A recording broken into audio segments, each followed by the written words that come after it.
కిడ్నీలు పంపించమంటే మొత్తం పెంట పెంట చేసావు కదా, ముందు ఆ బాడీనైనా సక్రమంగా డిస్పోజ్ చేయి అని మీనన్ చెప్తాడు. సరే నేను అక్కడికి బయలుదేరి వస్తున్నా అని మీనన్ చెప్పటంతో ఇక నిషి అయితే ప్లీజ్ మా ఆయన్ని హాస్పిటల్కి తీసుకువెళ్ళండి అని వేడుకుంటూ ఉంటుంది. చూడు నీ మొగుడు చచ్చాడు, నిన్ను కూడా కాసేపు ఉంటే అక్కడికే పంపిస్తానులే అని మంగమ్మ అంటుంది. లేదు మా ఆయనకి ఏమీ కాలేదు అని నిషి అరుస్తూ ఉంటుంది. నిన్ను చంపేస్తానని మంగమ్మ గొంతు పట్టుకోగానే మంగమ్మ నిషి చెంప పగలగొడుతుంది. ఉన్న పలంగా నిషి కూడా స్పృహ కోల్పోతుంది. రే వీళ్ళిద్దరిని కారెక్కించండ్రా అని మంగమ్మ చెప్తుంది. జేడి లొకేషన్ ట్రేస్ అవుట్ అయింది, కాకపోతే ఉన్నట్లుండి మళ్ళీ కట్ అయిపోయింది అని కేటీ చెప్పడంతో పర్వాలేదు ఆ లాస్ట్ లొకేషన్ దగ్గరికే వెళ్దాం పదా అని ఇద్దరు బయలుదేరి వస్తూ ఉంటారు. మీనన్ మంగమ్మ దగ్గరికి రాగానే నమస్తే బాయ్ అని వంగి వంగి దండాలు పెడుతూ ఉంటుంది. దీనికేం తక్కువ లేదు, పని చెప్తే మాత్రం సరిగ్గా చేయలేదు అని మీనన్ తిడుతూ సరే వాళ్ళెక్కడా అని చెప్పటంతో కారులో ఉన్నారని మంత్రసాని చూపిస్తూ ఉంటుంది. కార్ దగ్గరికి వచ్చి నిషి యువరాజ్ని చూడబోతూ ఉంటే సరిగ్గా అప్పుడే జేడీకేడి అక్కడికి వచ్చి జేడీ గాల్లోకి తూటాల్ని పేలుస్తూ ఉంటుంది. ఈ జేడీ వచ్చేసిందా అని మీనన్ షాకింగ్గా చూస్తూ ఉంటే once again nice to meeting you Menon.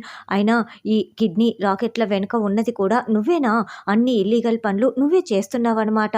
నక్క వచ్చి పులి నోట్లో ఇరుక్కుపోయింది, ఈసారి మాత్రం నువ్వు నా చేతిలో నుండి తప్పించుకోలేవు అని జేడీ చెప్తుంటే చూడు నీకు గజనీ మహమ్మద్ గురించి తెలుసా? 17 సార్లు ఓడిపోయి 18వ గెలిచాడు. అలాగే నేను కూడాను. నీతో యుద్ధం అంటే ఆ కిక్కే వేరు జేడీ. ఎప్పటికైనా గెలిచేది నేనే. నీలాంటి వాళ్ళని నేను ఎంతమందిని చూడలేదు. నువ్వు నాకు ఆఫ్టర్ ఆల్ అని మీనన్ చెప్తాడు. గజనీ మహమ్మద్ 17 సార్లు ఓడిపోయినా ప్రతిసారి ఒక కొత్త యుద్ధ విద్యను నేర్చుకున్నాడు కాబట్టే 18వ గెలిచాడు. నీలా తప్పుల మీద తప్పులు చేయలేదు. ఇప్పుడు నువ్వు లొంగిపోతే సరే, లేకపోతే నా చేతిలో కుక్క చావు చేస్తావు.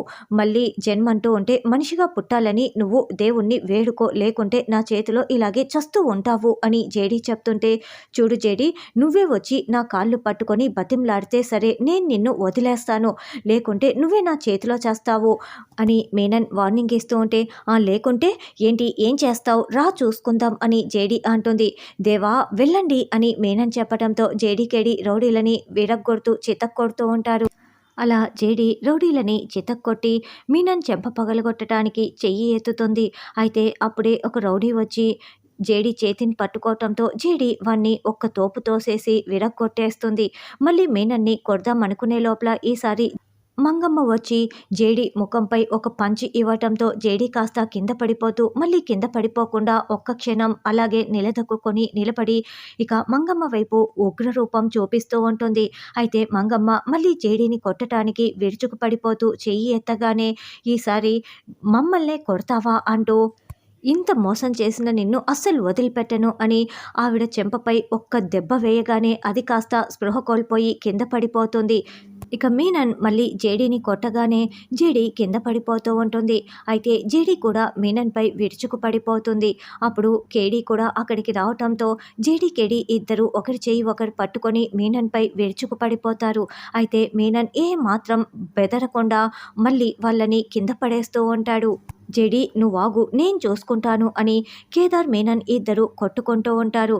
అయితే మీనన్ని కొట్టబోయి కేదార్ అక్కడ ఉన్న స్తంభాన్ని కొట్టడంతో స్తంభం కాస్త కింద పడిపోతూ ఉంటుంది. అయితే ఈ లోపల మీనన్ కేదార్ని కింద తోసేస్తాడు. కింద తోసేసి దేవా ఇచ్చిన గొడ్డలతో కేదార్పై వేటు వేయబోతూ ఉంటే వెంటనే జేడీ రివాల్వర్ తీసుకొని మీనన్ చేతిని షూట్ చేయటంతో చేతిలో ఉన్న గొడ్డలు కాస్త కింద పడిపోతుంది. అయితే మీనన్ వెంటనే కేదార్ని తోసేసి అక్కడి నుంచి పరుగులు పెడతాడు. కేడి నీకేమీ కాలేదు కదా అని జేడీ కేడి ఇద్దరు ఒకరిని ఒకరు చూసుకునే లోపల మీనన్ దేవా వాళ్ళు కారులో పరుగులు పెట్టి పారిపోతూ ఉంటే రే ఆగన్రా అంటూ వెంట పడుతూ ఉంటారు. అయితే వాళ్ళు వెళ్ళిపోవడంతో నిషి యువరాజ్ని చూద్దాం పదా అని జేడీ కేడి పరుగులు పెడుతూ వస్తూ ఉంటారు. దాత్రి కేదార్ పరిగెత్తుకుంటూ స్పృహలో లేని నిషి యువరాజ్ దగ్గరికి వస్తారు. వెంటనే వీళ్ళని హాస్పిటల్కి తీసుకువెళ్దాం అని హాస్పిటల్కి తీసుకువస్తారు. ఇక దాత్రి దగ్గరుండి నిషికి ట్రీట్మెంట్ చేయిస్తూ ఉంటే కేదార్ యువరాజ్కి ట్రీట్మెంట్ చేయిస్తూ ఉంటారు. అలా నిషి యువరాజ్ తలలకి కట్లు కట్టేస్తారు. కాసేపటికి నిషి స్పృహలోకి రాగానే నిషి ఎలా ఉంది అని పక్కనే కూర్చొని ఉన్న ధాత్రి ప్రశ్నిస్తూ ఉంటుంది.